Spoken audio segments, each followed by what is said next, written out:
senhores ministros. Ministro Celso de Mello, para voto de mérito. Senhora Presidente, cada vez mais eu me beneficio da circunstância ditada por minha antiguidade, pois essa condição confere-me o privilégio de ouvir sempre as brilhantes razões, magníficas razões constantes dos votos que me precedem na ordem de julgamento de todas as causas nesta Corte. E foi precisamente o que ocorreu na espécie, uma vez que ouvi votos densos e substanciosos sobre o litígio ora em exame. E eu mesmo devo dizer, senhora Presidente, a propósito das excelentes sustentações orais que aqui foram feitas com grande talento por todos os que intervieram neste processo. Senhora Presidente, alguns pronunciamentos manifestados no dia de ontem, 3 de abril de 2018, especialmente declarações impregnadas de insólito conteúdo admonitório, claramente infringentes do princípio da separação de poderes, impõem que se façam breves considerações a respeito desse fato, até mesmo em função da altíssima fonte de que emanaram. Sabemos que em um contexto de grave crise que afeta e compromete, de um lado, os próprios fundamentos ético-jurídicos que dão sustentação ao exercício legítimo do poder político, essencialmente civil, e que expõe, de outro, o comportamento anômalo de protagonistas relevantes, situados nos diversos escalões do aparelho de Estado, torna-se perceptível a justa, a intensa e profunda indignação da sociedade civil perante esse quadro deplorável de desoladora e aviltante perversão da ética do poder e da ética do direito. É que se mostra intolerável ao cidadão honesto que cumpre os seus deveres e que respeita o império da lei, viver em uma sociedade moralmente corrompida e na qual a realização do bem comum, longe de constituir o objetivo primário dos exercentes das funções governamentais, representa encargo e obrigação ignorados, quando não desprezados, pelos detentores do poder.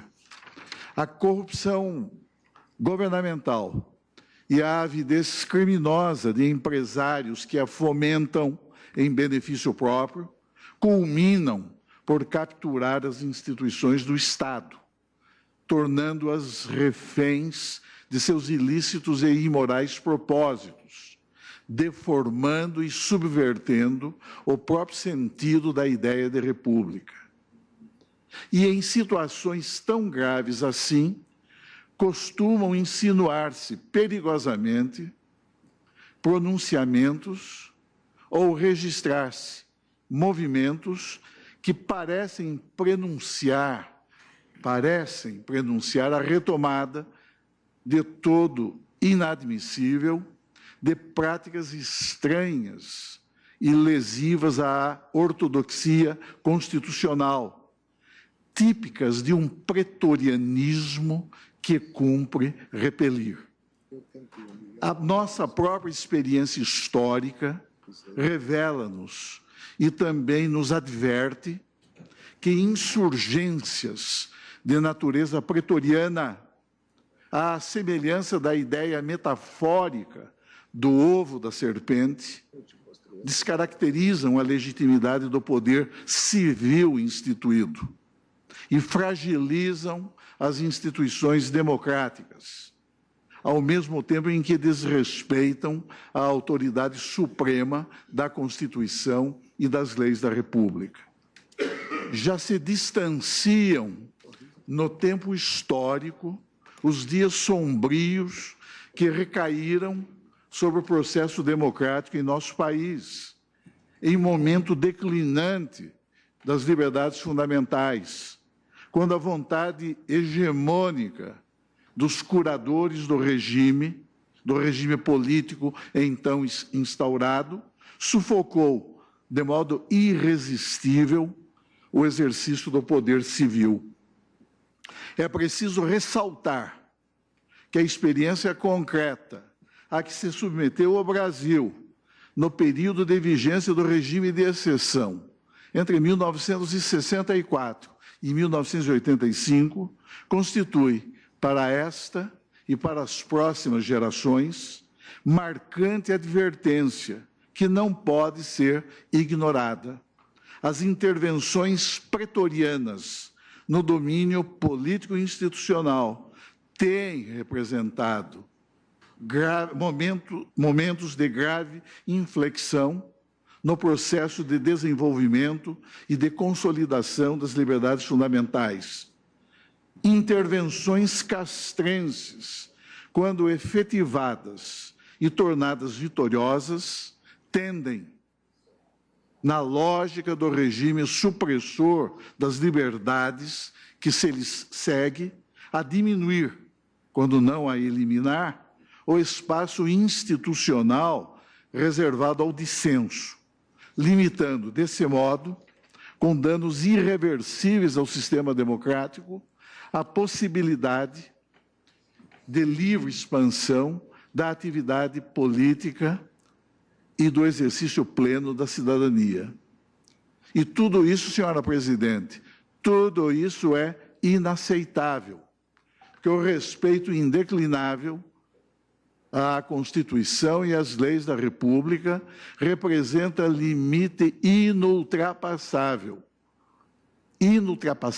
a que se devem submeter os agentes do Estado, quaisquer que sejam os estamentos a que eles pertençam. Examino agora, senhora presidente, o mérito da presente impetração. E, ao fazê-lo, assinalo que a controvérsia jurídica, ora em julgamento, resultante dos debates em torno da extensão e abrangência da presunção constitucional de inocência, tal como reconhecida pelo direito constitucional positivo brasileiro, consiste em definir-se o momento a partir do qual a pessoa, sob persecução criminal, pode ser legitimamente considerada culpada, especialmente para efeito de sua imediata submissão à prisão penal, tão logo esgotado o duplo grau de jurisdição pelo pronunciamento, embora recorrível, de um tribunal situado em segunda instância. A parte ora impetrante, ao ajuizar a presente ação de habeas corpus, formulou, entre os diversos pleitos por ela deduzidos, pedido objetivando, aspas, a concessão da ordem para o fim de vedar a execução provisória da pena até decisão final transitada em julgado, atinente ao processo crime número tal, homenageando a cláusula pétrea prevista no artigo 5º, inciso 7º da Constituição da República, que assim dispõe, verbis, ninguém será considerado culpado até o trânsito em julgado de sentença penal condenatória. Ao participar no plenário desta Corte de julgamentos sobre essa questão, senhora presidente, expendi, então, observações que tenho por necessárias e indissociáveis do tema em causa, que se referem às delicadas relações entre o poder persecutório e punitivo do Estado e o complexo de direitos e garantias de índole legal e constitucional que compõem, em nosso sistema normativo, o Estatuto das Liberdades Fundamentais dos cidadãos desta República. Tenho enfatizado em diversos votos aqui proferidos que os poderes do Estado, em nosso sistema constitucional, são essencialmente definidos e limitados pela própria Carta Política. E a Constituição foi feita precisamente para que esses limites não sejam mal interpretados ou simplesmente esquecidos. Uma Constituição escrita, já o afirmei neste egrégio plenário, não configura mera peça jurídica, nem representa simples estrutura de normatividade, nem pode caracterizar um irrelevante acidente histórico na vida dos povos e das nações. Todos os atos estatais que repugnem à Constituição expõem-se à censura jurídica, dos tribunais especialmente, desta Corte Suprema particularmente, porque são írritos, porque são nulos e desvestidos de qualquer validade. Essencial proclamar, por isso mesmo, senhora presidente, que a Constituição não pode submeter-se nem à vontade dos poderes constituídos, e muito menos ao império dos fatos e das circunstâncias. A supremacia de que ela se reveste, enquanto for respeitada, constituirá a garantia mais efetiva de que os direitos e as liberdades jamais serão ofendidos. E ao Supremo Tribunal Federal incumbe a tarefa, uma tarefa magna e eminente, de velar por que essa realidade não seja desfigurada. E sabemos todos, senhora presidente, que a Constituição da República, promulgada em 1988, passados quase 30 anos desse ato de sua formal positivação, atribuiu a esta Corte, ao Supremo Tribunal Federal, um papel de imenso relevo no aperfeiçoamento das instituições democráticas e na afirmação dos princípios sob cuja égide floresce o espírito virtuoso que anima e que informa a ideia da República. Se é certo, portanto, senhora presidente, que esta Corte Suprema constitui, por excelência, um espaço de proteção e defesa das liberdades fundamentais, não é menos exato que os julgamentos do Supremo Tribunal Federal, para que sejam imparciais, para que sejam isentos, para que sejam independentes, não podem expor-se a pressões externas, como aquelas resultantes do clamor popular e da pressão das multidões, sob pena de completa subversão do regime constitucional dos direitos e garantias individuais e de aniquilação de inestimáveis prerrogativas essenciais que a ordem jurídica assegura a qualquer réu mediante instauração em juízo do devido processo penal. A questão da legitimidade do Poder Judiciário e do exercício independente da atividade jurisdicional foi bem analisada em brilhante artigo da lavra do eminente juiz federal Paulo Mário Canabarro Neto, que examinou o tema na perspectiva das manifestações populares e da opinião pública, sustentando com inteira razão que a legitimidade do Poder Judiciário não repousa na coincidência das decisões judiciais com a vontade de maiorias contingentes, mas, isso sim, na aplicação do direito sob critérios de correção jurídica conforme as regras do discurso racional. Assim como a jurisprudência do Supremo Tribunal Federal tem entendido qualificar-se como abusiva e ilegal a utilização do clamor público como fundamento justificador da prisão cautelar e de outras medidas restritivas da esfera jurídica das pessoas, notadamente daquelas sob investigação do Estado, torna-se importante destacar um aspecto relevantíssimo, concernente ao processo decisório, que deve ocorrer em ambiente institucional que valorize a racionalidade jurídica.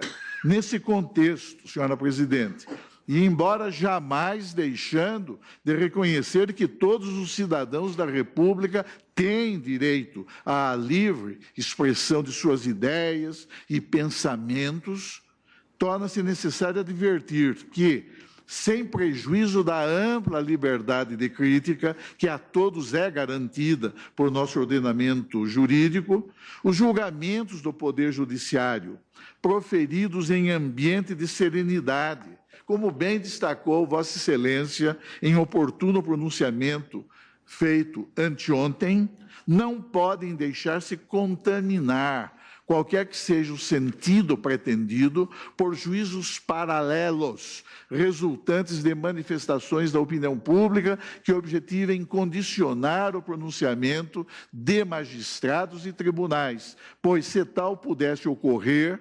estar-se-ia a negar a qualquer acusado em processos criminais o direito fundamental a um julgamento justo, o que constituiria manifesta ofensa não só ao que proclama a própria Constituição, mas também ao que garantem os próprios tratados internacionais de direitos humanos subscritos pelo Brasil ou aos quais o Brasil aderiu. É preciso que fique claro, bem claro, que esta Suprema Corte, senhora Presidente, não julga em função da qualidade das pessoas ou de sua condição econômica, política, social ou funcional. E este julgamento transcende a figura pessoal da parte interessada, o ora paciente, pois refere-se ao exame de um direito fundamental, que traduz conquista histórica, sempre combatida por regimes despóticos, vocacionada a amparar qualquer cidadão da República contra eventual abuso de poder, independentemente da natureza do delito pelo qual esteja sendo processado ou pelo qual tenha sido condenado. Mostra-se de inteira pertinência neste ponto a observação do eminente ministro Gilmar Mendes, exposta em conhecida obra doutrinária, no sentido de que a experiência histórica de diferentes países parece confirmar que os eventuais detentores de poder, inclusive o legislador, não são infalíveis e sucumbem, não raras vezes, à tentação do abuso de poder e da perversão ideológica. Daí a advertência feita por Jorge de Figueiredo Dias, eminente professor que foi de Direito Penal da Universidade de Coimbra, que reconhece a essencialidade da presunção de inocência como prerrogativa básica que compõe o Estatuto Constitucional de Defesa daqueles que sofrem persecução estatal e cujos direitos, impregnados de um sentido de fundamentalidade, muitas vezes veem-se expostos a práticas estatais ditadas por razões fundadas em visões autoritárias, que exprimem a filosofia da lei e ordem ou que muitas vezes aproximam-se perigosamente das concepções próprias do direito penal do inimigo. E eu menciono esse magistério do professor Figueiredo Dias pelo fato de que o inciso 57 do artigo 5º da Constituição da República, na verdade, reproduziu quase que ipsis literis aquilo que já consta da própria Constituição portuguesa, promulgada em ambiente democrático após a queda do regime salazarista em 1976. E diz o professor Figueiredo Dias, aspas, é de resto um fato amplamente comprovado nos países mais dados a estudos de sociologia processual penal, que sempre que, através de campanhas de luta contra o crime e de manutenção da ordem a todo custo, levadas a cabo por entidades oficiais e secundadas pelos meios de informação, se abala a presunção de inocência do acusado até a condenação. O efeito necessário é a permissão de um sistema informal de justiça penal sem julgamento, onde, é claro, sofrem irreparável dano às liberdades e garantias do cidadão. Por isso, não apresenta qualquer dúvida para mim, salienta aquele eminente professor da Universidade de Coimbra, professor Figueiredo Dias, não apresenta qualquer dúvida para mim que aquela presunção pertence aos princípios fundamentais de qualquer processo penal em um Estado verdadeiramente democrático e de direito.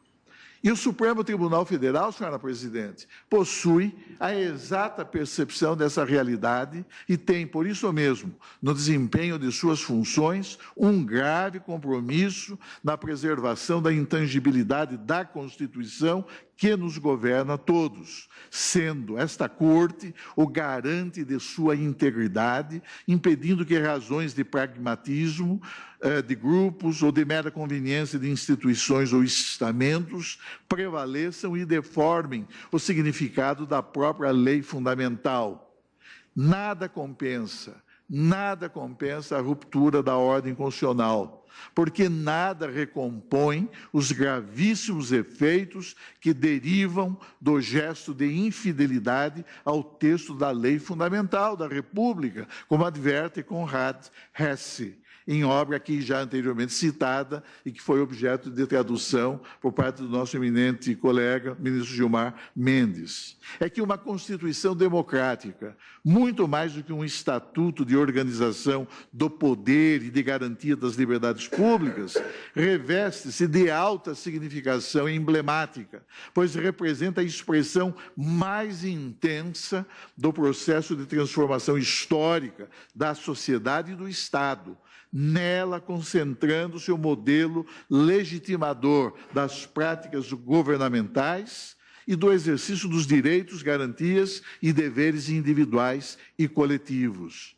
Por isso mesmo tenho salientado em diversas decisões que aqui proferi que os desvios inconstitucionais do Estado no exercício do seu poder de persecução e de punição em matéria criminal geram na ilegitimidade desse comportamento do aparelho governamental, efeitos perversos, que deformam os princípios que estruturam a ordem jurídica, que subvertem as finalidades do sistema normativo e que comprometem a integridade e a supremacia da própria Constituição da República. E essa é a razão, senhora presidente, pela qual tem sido constante a minha posição no Supremo Tribunal Federal em torno precisamente desta questão referente ao alcance e ao conteúdo da presunção de inocência.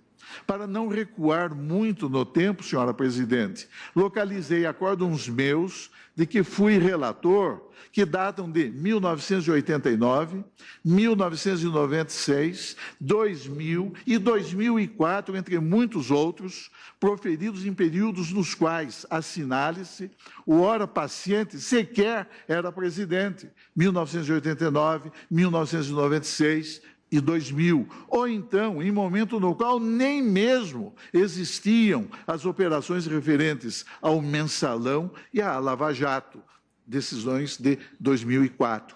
Vê-se que há quase 29 anos tenho julgado a controvérsia ora em exame sempre no mesmo sentido, ou seja, reconhecendo expressamente com fundamento na presunção de inocência, que as sanções penais somente podem sofrer execução definitiva, não se legitimando quanto a elas a possibilidade de execução provisória ou antecipada em razão de as penas impostas ao condenado, a qualquer condenado, dependerem, para efeito de sua efetivação, do trânsito em julgado da sentença que as aplicou, uma vez que o postulado constitucional do estado de inocência consagra uma regra de tratamento que impede o poder público de agir e de comportar-se em relação ao suspeito, ao indiciado, ao denunciado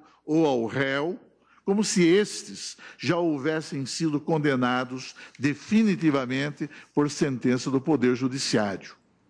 É interessante observar que o Supremo Tribunal Federal, em diversos outros julgamentos, sempre tendo em consideração a presunção de inocência, tal como formalmente positivada em nossa lei fundamental, reconheceu, neste egrégio plenário, que a regra legal inscrita no artigo 393 do Código de Processo Penal, hoje derrogada pela Lei 12.403 de 2011, por revelar-se materialmente incompatível com a vigente Constituição Federal, não foi recebida pela nova ordem constitucional, decisão do plenário desta Corte, com apoio na presunção de inocência. É interessante a observação feita por Renato Brasileiro de Lima. Diz ele, em sua redação original, o artigo 393 do CPP dispunha serem efeitos da sentença condenatória recorrível proferida no primeiro grau de jurisdição, nem se falava em segundo grau, no primeiro grau de jurisdição, dispunha serem efeitos da sentença condenatória recorrível ser o acusado preso ou conservado na prisão, assim nas infrações inafiançáveis, como nas afiançáveis, enquanto não prestar a fiança. Este rol dos culpados, além da inclusão do seu nome no rol dos culpados. Este rol dos culpados é um livro cartorário destinado à inclusão do nome de condenados, sua qualificação e referência ao processo em que foi proferida a sentença condenatória. Tais dispositivos 393, incisos 1º e 2º, sempre foram tidos pela doutrina como não recepcionados pela Constituição Federal, porquanto contrários à regra de tratamento decorrente do princípio da presunção de inocência. Com o advento da Lei 12.403 de 2011, houve a revogação expressa do artigo 393. Conclui-se que, nos mesmos moldes que o cumprimento da pena, o lançamento do nome do acusado no rol dos culpados somente poderá ocorrer com o trânsito em julgado da sentença penal condenatória. E observo, por relevância, senhor presidente, que essa orientação sempre teve o beneplácito de ambas as turmas do Supremo Tribunal Federal. E eu menciono aqui uma série de precedentes.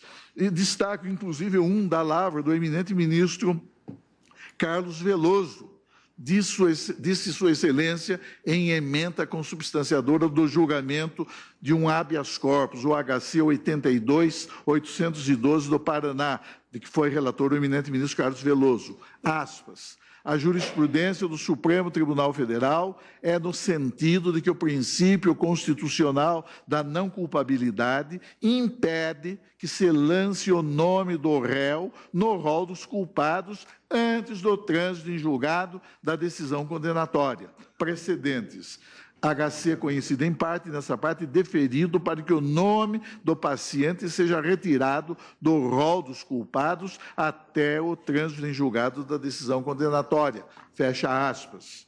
O egrégio plenário desta Corte, de outro lado, também com apoio nessa mesma presunção constitucional de inocência, formulou o juízo negativo de recepção do parágrafo 1º do artigo 408 do CPP, na redação anterior à Lei 9.033 de 95, no ponto em que mencionada a regra legal, hoje constante do parágrafo 1º do artigo 413 do CPP, nos termos da Lei 11.689 de 2008, determinava que o juiz, ao pronunciar o acusado nos procedimentos penais do júri, ordenasse, a partir de uma mera decisão de pronúncia, ordenasse o lançamento do nome do réu no rol dos culpados. Eu transcrevo aqui um acórdão nesse egrégio plenário de que eu próprio fui relator no HC 69.696 de São Paulo. Posta a questão nesses termos, não há como compreender que esta Corte, em nome da presunção de inocência, afaste a possibilidade da simples inclusão do nome do réu no rol dos culpados antes do trânsito em julgado da decisão condenatória, mas, paradoxalmente, permita a execução prematura ou provisória ou antecipada da pena que se projeta com efeitos muito mais gravosos sobre o status penalis do condenado. Extremamente valioso também, senhora presidente, o magistério do eminente advogado, Dr. Pier Paulo Cruz Bottini, ilustre professor de Direito Penal nas Arcadas, quando, ao referir-se à controvérsia em torno da denominada execução provisória da pena, expende considerações extremamente relevantes, especialmente no ponto em que assim se pronuncia. Diz esse eminente advogado e professor: a Constituição Federal dita que ninguém será considerado culpado antes do trânsito em julgado de sentença penal condenatória.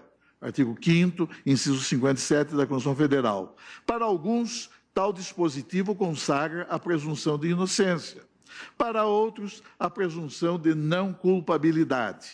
Nomes à parte, o texto constitucional é claro ao dispor que, sem trânsito em julgado, não há culpa.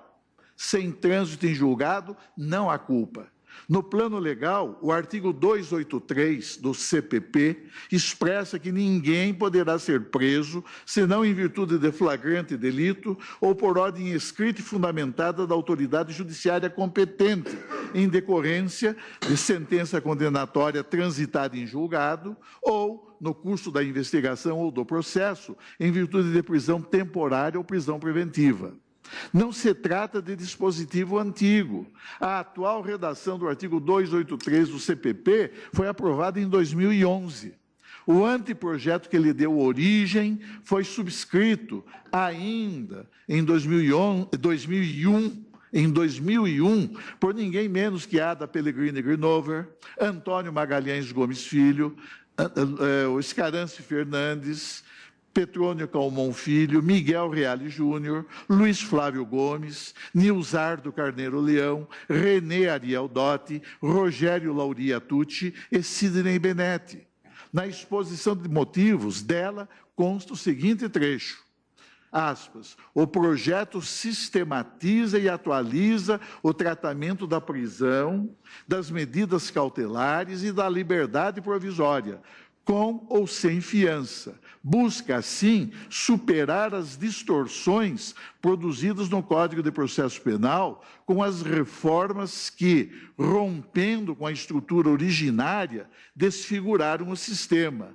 Nessa linha, dizem esses eminentes autores que elaboraram o anteprojeto de lei, que se converteu em projeto e, posteriormente, na lei que introduziu esta redação, deu essa redação ao artigo 283 do CPP. Nessa linha, as principais alterações com a reforma projetada são a linha D, impossibilidade de, antes da sentença condenatória transitar em julgado, haver prisão que não seja de natureza cautelar. A justificativa do Poder Executivo à época, em 2001, para o projeto também é clara. O que constou da exposição de motivos? Finalmente, é necessário acentuar que a revogação estabelecida no projeto dos artigos 393, 594, 595 e dos parágrafos do artigo 408, todos do CPP, tem como propósito definir que toda prisão antes do trânsito em julgado da sentença condenatória terá sempre caráter cautelar. A denominada execução antecipada, isso constou da exposição de motivos, a denominada execução antecipada não se concilia com os princípios do Estado constitucional e democrático de direito. E conclui o eminente professor Pier Paolo. Assim, lei e Constituição eram e ainda são harmônicas. Somente a culpa e, portanto, prisão como execução da pena, com o trânsito em julgado da sentença penal condenatória, com o fim do processo após o julgamento de todos os recursos. Chega-se a isso com a interpretação literal, com a interpretação histórica e com a interpretação sistemática. Por isso, antes do julgamento definitivo, é possível, sim, restringir direitos do réu diante de tumulto processual, destruição de provas, aliciamento de testemunhas, da reiteração de condutas delitivas ou de indício concreto de possibilidade de fuga.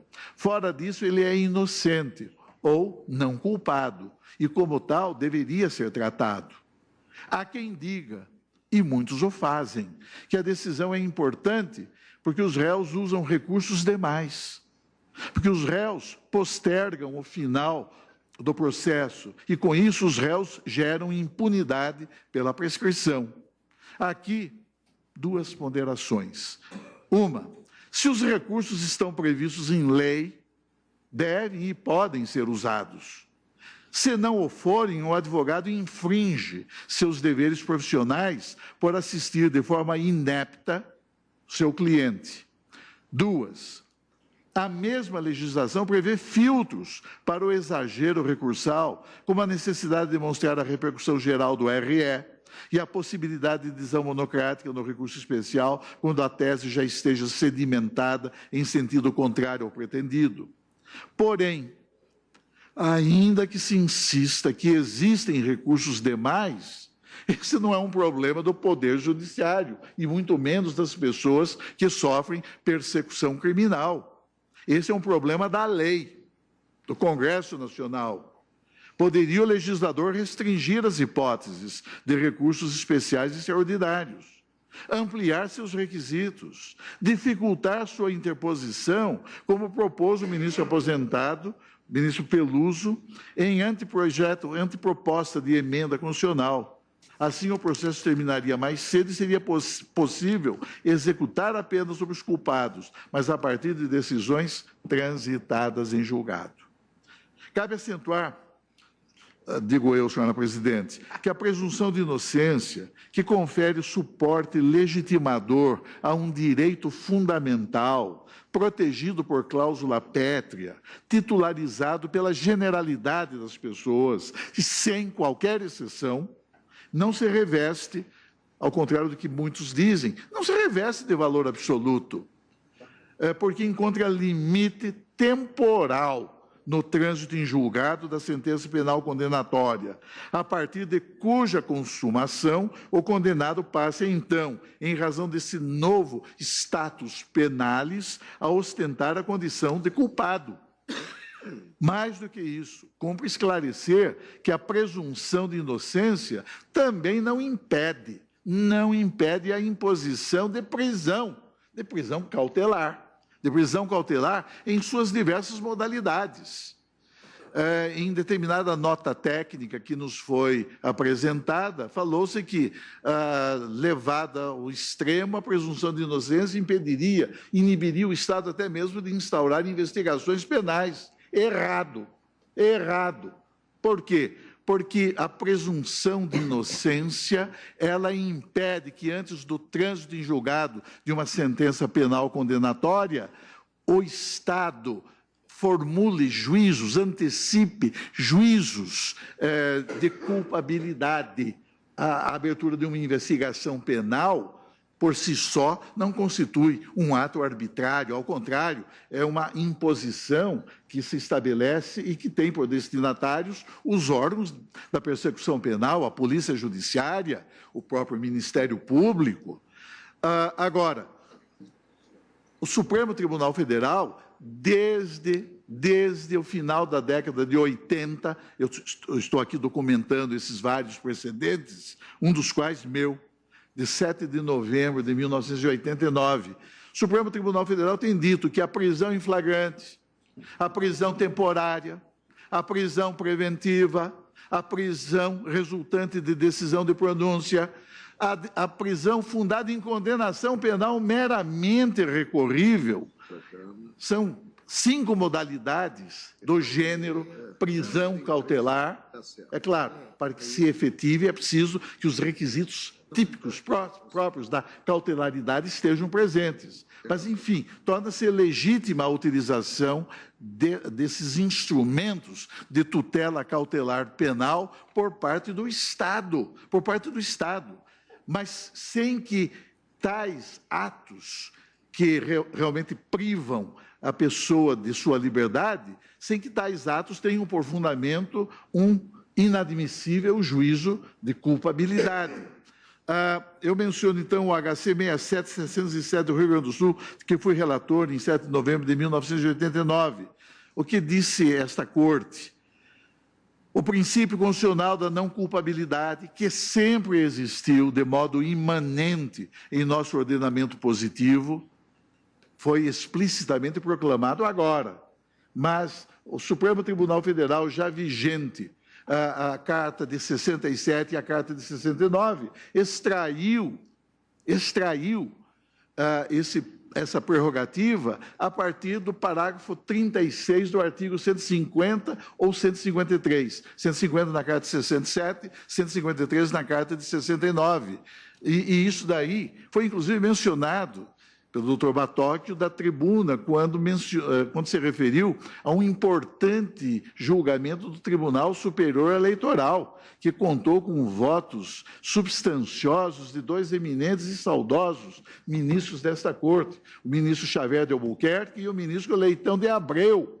A decisão posteriormente veio a ser revertida aqui no plenário do Supremo Tribunal Federal, em virtude de um RE interposto pelo Ministério Público Eleitoral.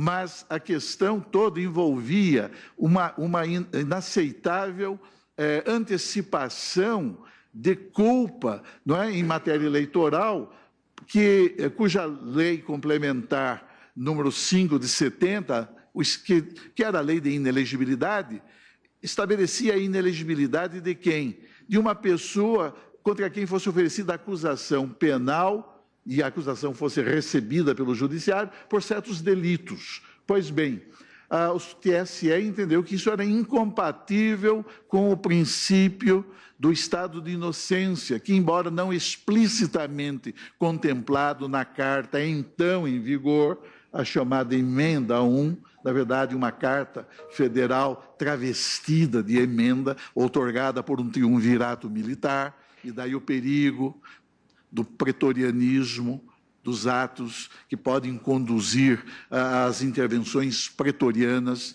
no processo político e institucional. Pois bem, posteriormente, essa linha do artigo 1º, inciso 1º da Lei Complementar 5 de 70, foi derrogada por uma outra lei complementar, que passou a considerar inelegíveis aqueles contra quem, por tais e quais delitos, houvesse sido proferida uma condenação penal, mas não falava em condenação penal transitada em julgado.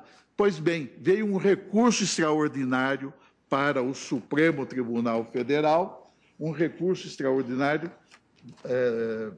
que veio para o Supremo Tribunal Federal, quero ver se eu localizo aqui, e tendo como relator o saudoso ministro Oscar Correia. O ministro Oscar Correia, ao julgar esse recurso extraordinário a que deu provimento, firmou, isso aí vai constar do meu voto, né? Eu apenas não estou localizando aqui o número do RE, 90 e tantos mil, não é, relator ministro Oscar Correia.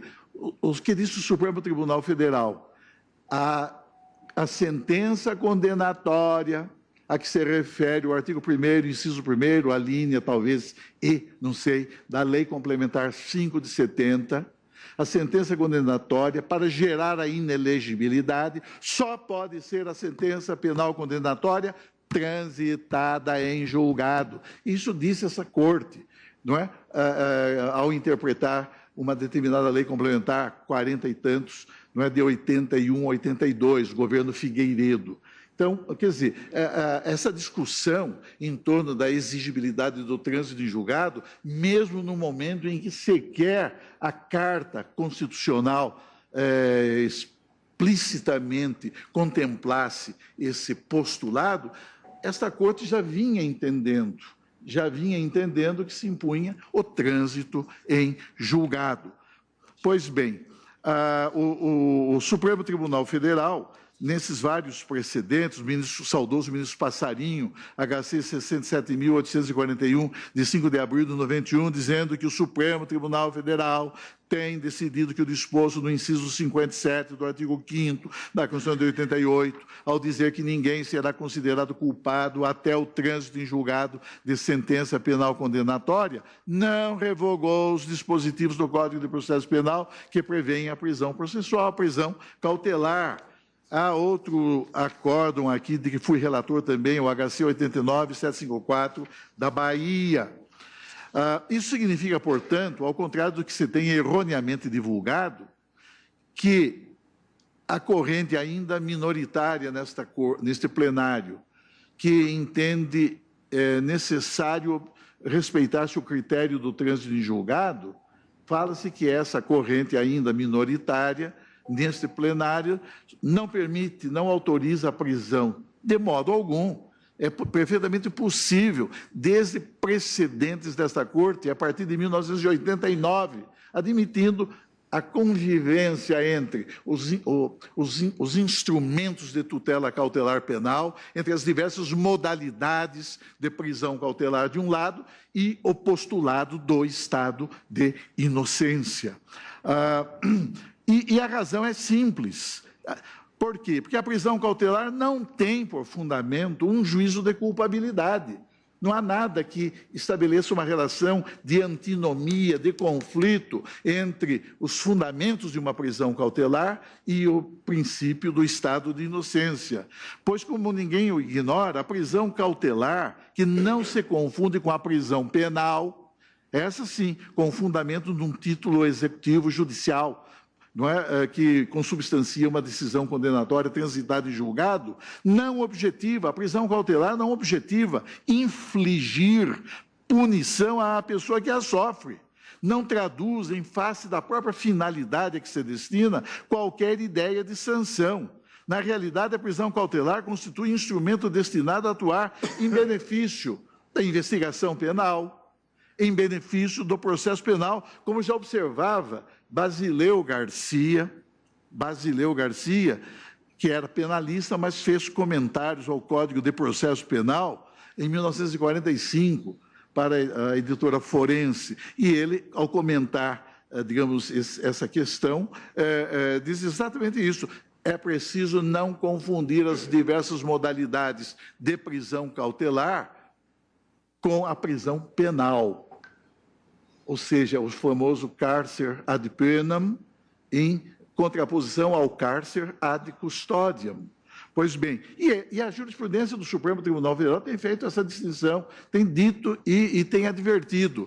Prisão cautelar não pode representar antecipação punitiva daquele que a sofre.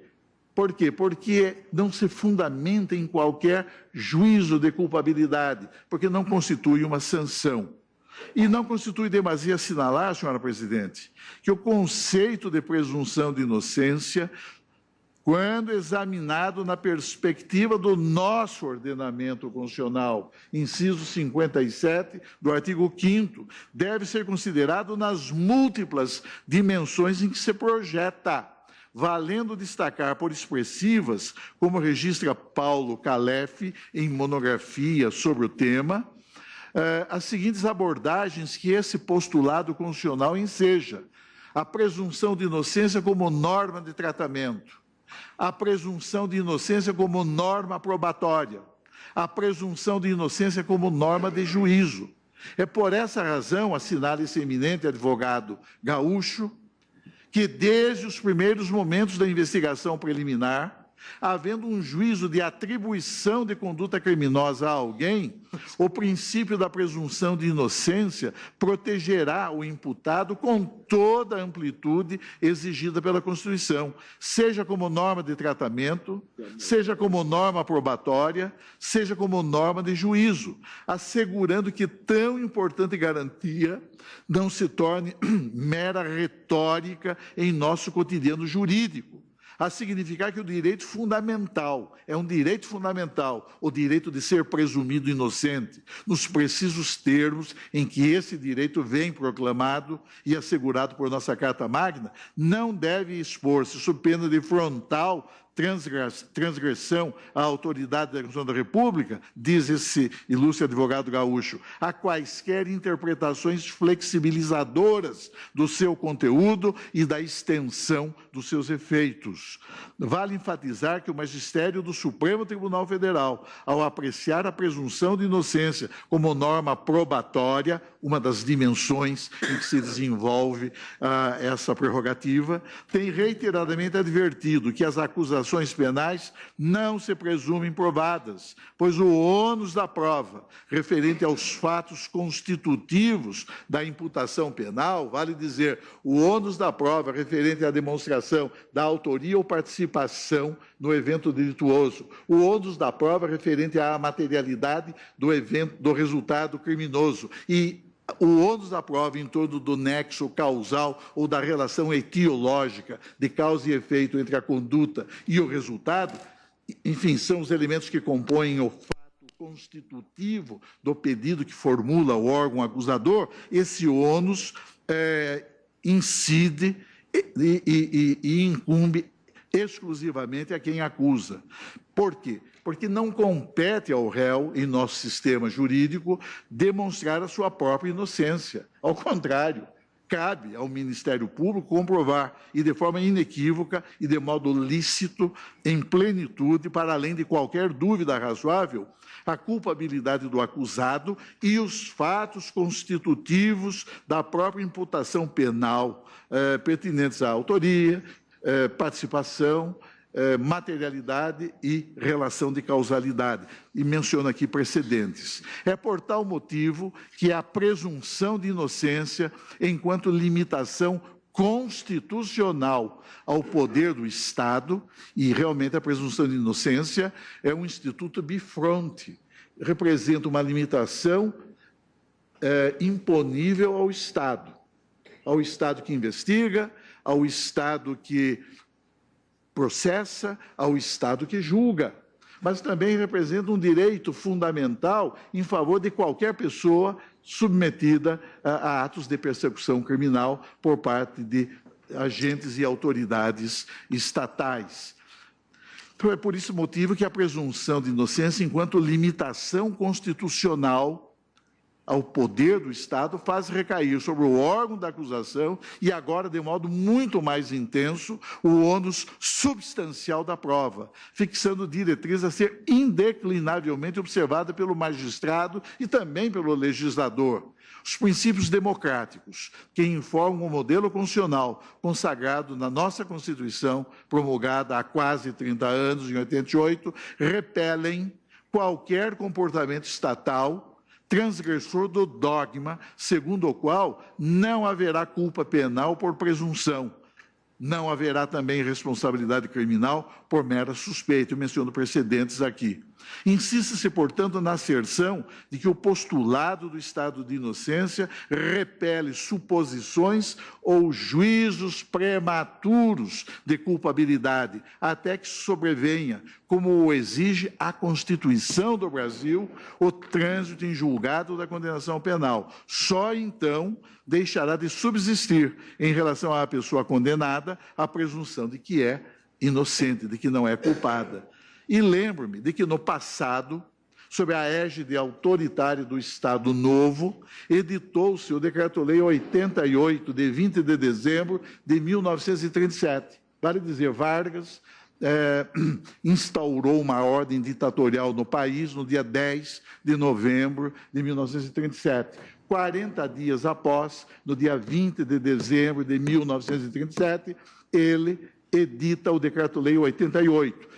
Esse decreto-lei definia as regras pertinentes ao processo e julgamento dos crimes contra a segurança nacional.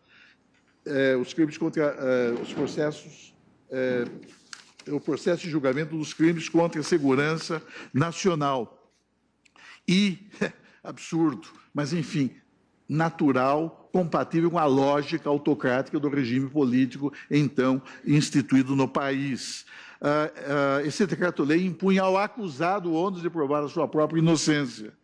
Essa regra legal, como salientei no julgamento do HC 83947 do Amazonas, que fui relator, consagrou uma esdrúxula fórmula de despotismo explícito, pois exonerou absurdamente o Ministério Público nos processos por delitos contra a segurança nacional de demonstrar a culpa do réu. E tenho dito em vários acordos aqui que esse diploma legislativo, com a falta de pudor pudor, de vergonha que caracteriza os regimes despóticos, veio a consagrar, em dado momento histórico do nosso processo político, a obrigação de o réu provar a sua própria inocência. Eu tenho aqui o artigo 20, inciso número 5 do Decreto-Lei 88, de 20 de dezembro de 37, que dispõe sobre processo e julgamento dos crimes contra a segurança nacional. Inciso número 5 do artigo 20, aspas, presume-se provada a acusação, vírgula, cabendo ao réu prova em contrário. Pois é, isto, claro, tinha por fundamento uma ordem autoritária que fazia prevalecer, em matéria de crimes contra a segurança nacional, a presunção de culpabilidade. E não nos esqueçamos de que o Código de Processo Penal, editado por Vargas em 1941, ou foi sob a égide de um Estado autocrático. Tanto que o CPP de então minimizou uma série de direitos, reduziu, limitou, não é? E o Supremo Tribunal Federal veio, posteriormente, vigente esta Constituição, a declarar não recebidas essas normas por materialmente incompatíveis com o texto desta vigente ordem constitucional. Mas, enfim,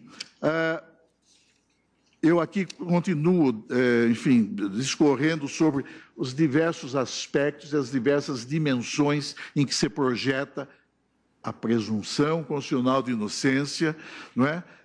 Como norma, por exemplo, de tratamento, dela decorre uma proibição muito clara. Ela baniu a possibilidade de prisões preventivas compulsórias, algo que houve no Brasil, eu diria, até a década de 60 ou 70, quando o artigo 312 do CPP previa prisão preventiva compulsória, desde que se tratasse de crime cuja pena máxima, combinada em abstrato, fosse igual ou superior a 10 anos. Pois bem, isso seria absolutamente incompatível com a vigente ordem constitucional, porque conflitante com a presunção de inocência em sua dimensão como norma de tratamento. Ninguém pode ser tratado pelo poder público, e quando eu digo poder público, eu me refiro aos poderes da República, aos poderes do Estado, ao poder executivo, ao poder legislativo e ao poder judiciário. Ninguém pode ser tratado como se culpado fosse, sem que haja como fundamento uma sentença penal condenatória transitada em julgado. Ministro Celso, Vossa Excelência me permite claro. uma brevíssima parte, até para que Vossa Excelência possa tomar fôlego depois desta maravilhosa peroração que está oferecendo não só ao plenário, mas até à própria sociedade brasileira, especialmente aos especialistas em direito. Eu lembro, eminente decano, que nós já decidimos em plenário que o princípio, a regra da presunção de inocência, como eu prefiro dizer, tem repercussão em outros campos do direito, inclusive no campo administrativo. Eu ia mencionar um precedente desse plenário de que Vossa Excelência foi relator, o RE 400 e tantos mil, se não me engano, de Minas Gerais, quando o Supremo Tribunal Federal disse, fazendo a projeção da presunção de inocência para um domínio extrapenal. A lei mineira punia o servidor que estivesse sendo meramente processado no plano administrativo por suposta infração disciplinar e cortava-lhe a remuneração, acho que pela metade. O Supremo Tribunal Federal disse, não pode, isso é incompatível com a presunção de inocência, que se projeta também. É claro que o domínio natural da presunção de inocência abrange ordinariamente a parte penal, mas também estende-se para além da parte penal, para domínios extrapenais. E eu faço sim referência, esse é um acordo muito importante, não é? Mas, de qualquer maneira, senhora presidente, eu estou pulando aqui, porque já realmente são 25 para meia-noite, não é mesmo? Mas o fato, senhora presidente, são todas essas as razões que me levaram a sustentar em voto vencido a tese segundo a qual a execução provisória ou prematura da sentença penal condenatória revela-se frontalmente incompatível com o direito fundamental do réu. Vale dizer, o direito fundamental de qualquer um de nós, de qualquer pessoa, esse direito do réu de ser presumido inocente até que sobrevenha o efetivo e real, não uma antecipação ficta da coisa julgada, não é? Mas um trânsito efetivo e real e julgado da sua condenação criminal. Tenho indagado por isso mesmo, senhora presidente, e isso já fiz, são indagações, quase que verdadeiras perguntas retóricas que eu mesmo me formulei no início de um voto, quando do julgamento do pedido de cautelar nas duas ADCs, nas duas ações declaratórias de constitucionalidade. Mas tenho me indagado quantos valores essenciais consagrados pelo Estatuto Constitucional que nos rege precisarão ser negados para que prevaleçam razões fundadas no clamor público ou em inescondível pragmatismo de ordem penal. Até quando dados meramente estatísticos poderão autorizar essa inaceitável hermenêutica de submissão, de cuja utilização resulte como efeito perverso, gravíssima e frontal transgressão ao direito fundamental de ser presumido inocente? É possível, senhora presidente, a uma sociedade livre, apoiada em bases genuinamente democráticas, subsistir sem que se assegurem direitos fundamentais tão arduamente conquistados pelos cidadãos em sua histórica e permanente luta contra a opressão do poder, como aquele que assegura a qualquer pessoa a insuprimível prerrogativa de sempre ser considerada inocente até que sobrevenha contra ela a sentença penal condenatória transitada em julgado? Por isso mesmo, senhora presidente, esse julgamento impõe, uma vez mais, a esta Corte reflexões sobre o seu papel institucional, sobre as suas funções constitucionais e sobre a responsabilidade política e social do Supremo Tribunal Federal, não é, no plano da construção de uma jurisprudência das liberdades, concebida e formulada em favor dos direitos e garantias da pessoa humana. Eventual inefetividade da jurisdição penal ou do sistema punitivo, motivada pela prodigalização de meios recursais, culminando por gerar no meio social a sensação de impunidade, isso não pode ser atribuído ao reconhecimento constitucional do direito fundamental de ser presumido inocente, pois não é essa a prerrogativa básica que frustra o sentimento de justiça dos cidadãos ou que provoca qualquer crise de funcionalidade do aparelho judiciário. A solução dessa questão, que não guarda pertinência com a presunção constitucional de inocência, há de ser encontrada na reformulação do sistema processual, na busca de meios que, adotados pelo Poder Legislativo, confiram maior coeficiente de racionalidade ao modelo recursal, mas não, como se pretende, na inaceitável desconsideração de um dos direitos fundamentais que fazem jus os cidadãos desta República, fundada no conceito de liberdade e legitimada pelo princípio democrático. Ninguém desconhece, senhora presidente, que a presunção de inocência representa uma notável conquista histórica dos cidadãos. E, senhora presidente, já se escreveu que a questão da presunção de inocência, com origem remota no direito romano, como revelam as regras probatórias que constam do digesto, que tem origem na Bíblia, no Deuteronômio, o quinto livro, não é, do Pentateuco, e no direito comum medieval. Essa questão continua ainda hoje a ser um tema tanto central como, não há dúvida, controverso no seu conteúdo e contornos. A sua consagração explícita num texto legal foi conseguida com a Revolução Francesa de 1789, na Declaração dos Direitos do Homem e do Cidadão, profundamente influenciada pela obra de Cesare Bonessana, Marquês de Beccaria, o seu Tratado dos Delitos e das Penas, que Voltaire apelidou de O Código da Humanidade. Não só também tem encontra raízes no pensamento jurídico europeu, mas também no pensamento jurídico norte-americano, transferindo-se essa perspectiva para alguns textos internacionais, como a Declaração Universal dos Direitos do Homem, o Pacto Internacional de Direitos Civis e Políticos, a Convenção Europeia dos Direitos do Homem, a Carta Europeia dos Direitos Fundamentais.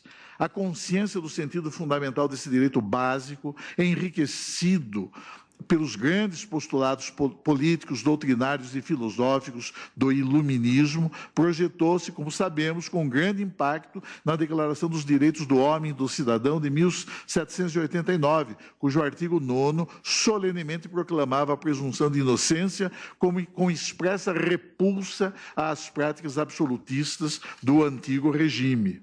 Essa mesma reação do pensamento democrático, que não pode nem deve conviver com práticas, medidas ou interpretações que golpeiem o alcance e o conteúdo de tão fundamental prerrogativa assegurada a toda e qualquer pessoa, mostrou-se presente em outros importantes documentos internacionais, alguns de caráter regional, como a Declaração Americana dos Direitos e Deveres do Homem, de Bogotá, de 48, que precedeu em alguns meses a promulgação da Declaração Universal dos Direitos da Pessoa Humana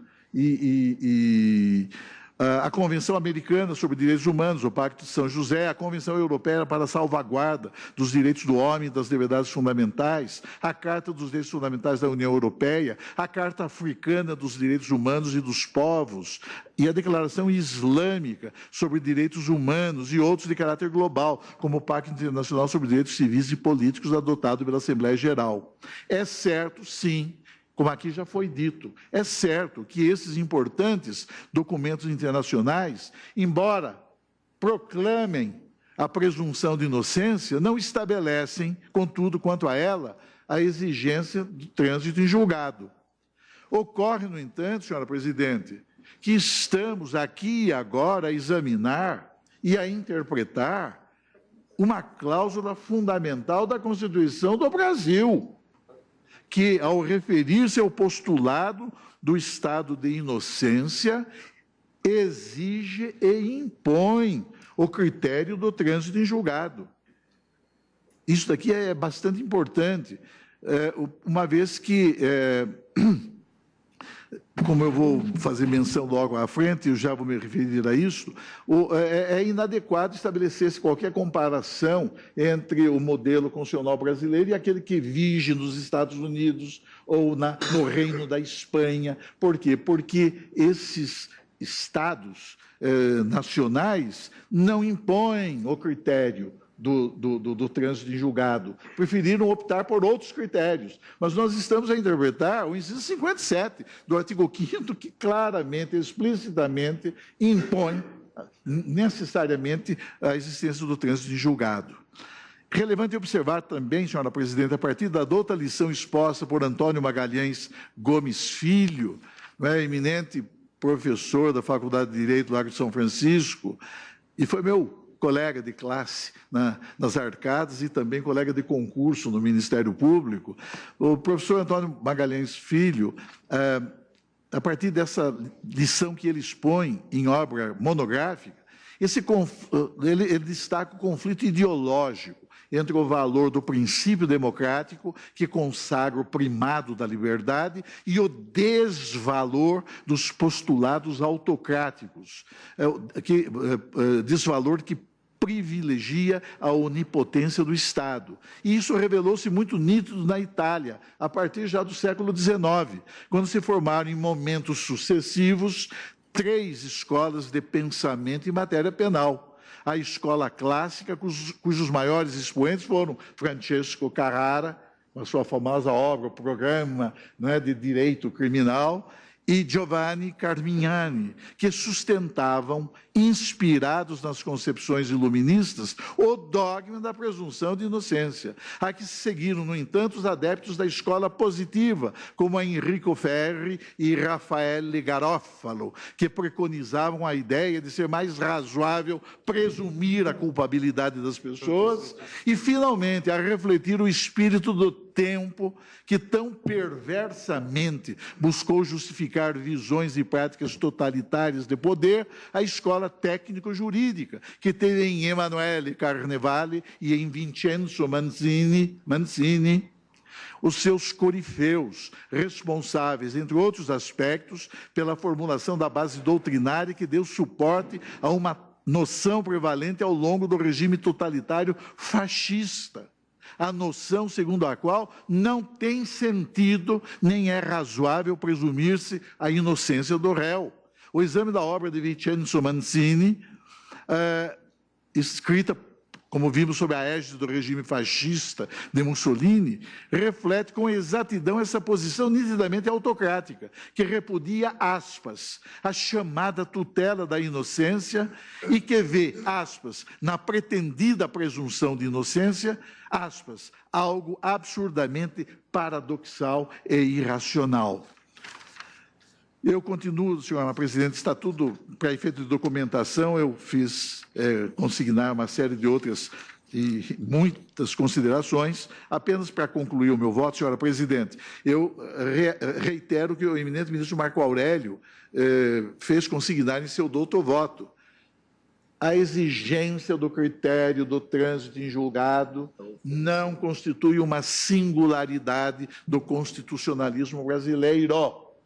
Não é, como se diz por aí, uma, aspas, jabuticaba brasileira. Não constitui uma idiosincrasia do constitucionalismo brasileiro.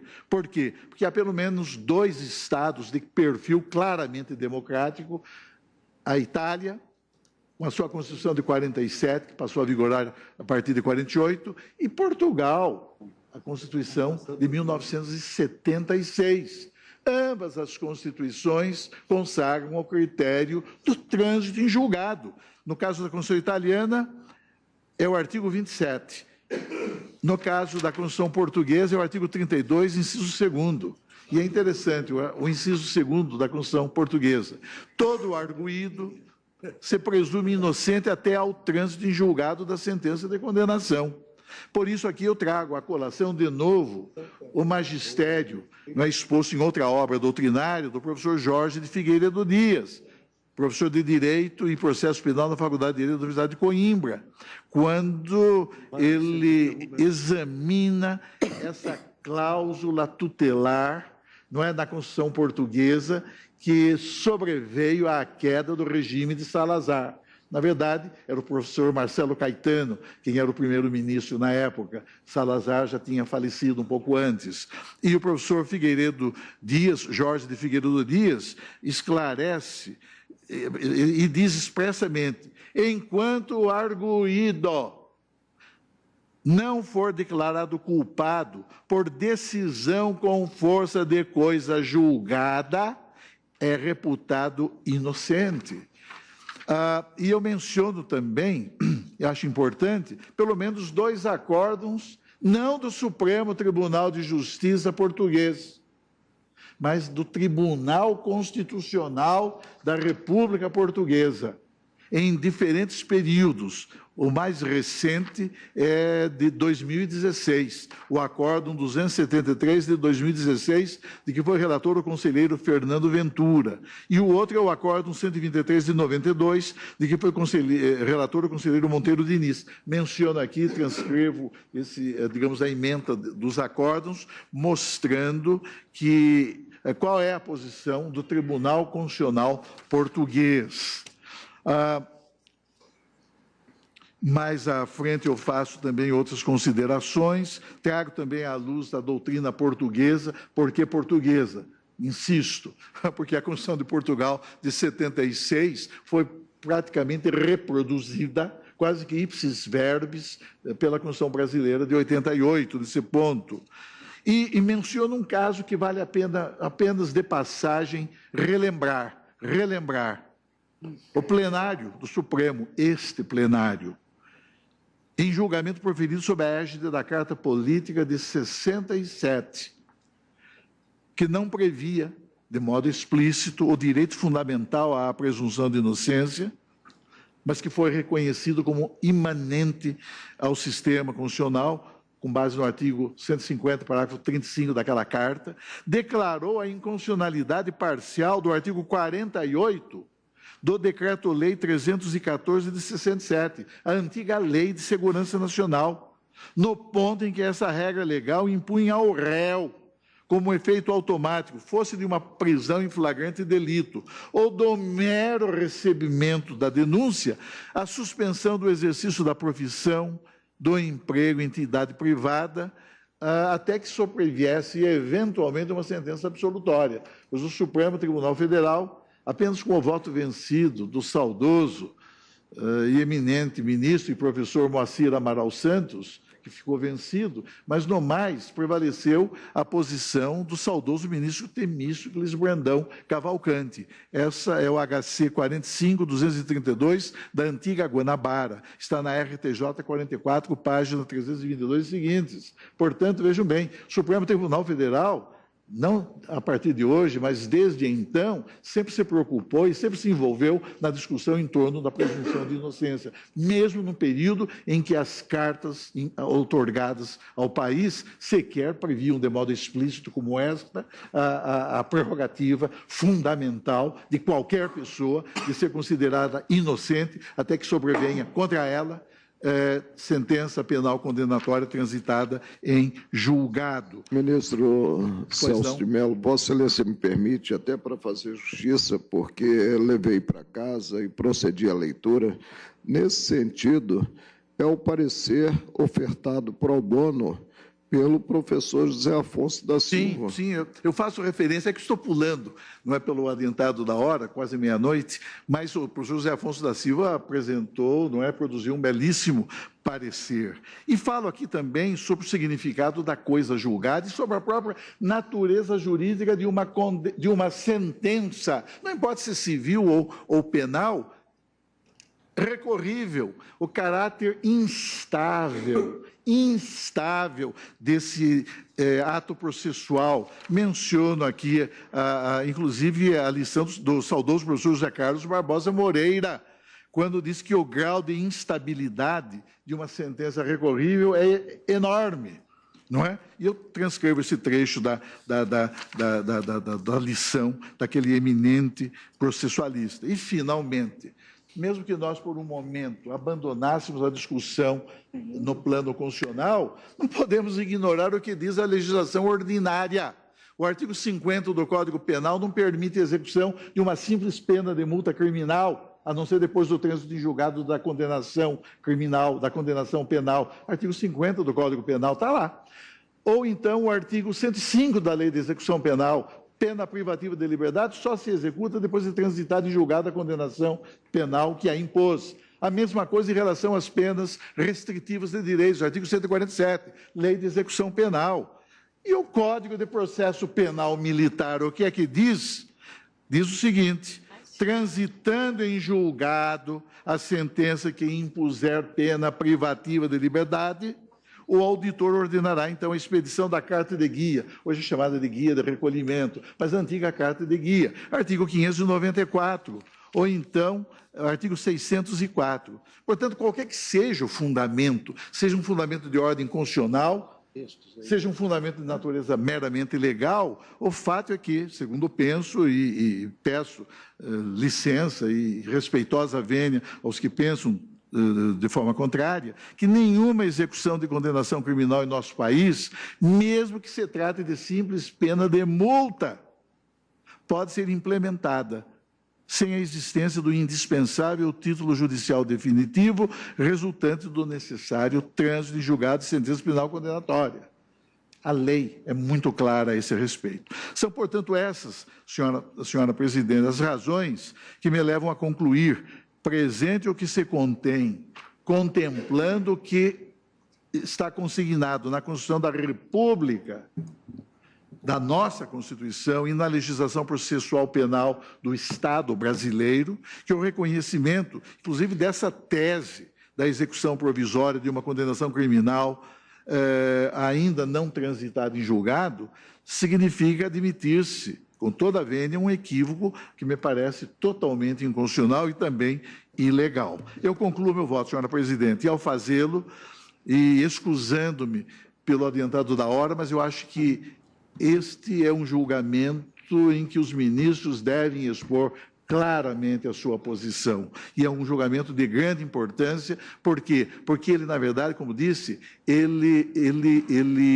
supera a figura do ora paciente. Nós estamos discutindo um princípio, a intangibilidade de um princípio que é caro à liberdade dos povos e dos cidadãos.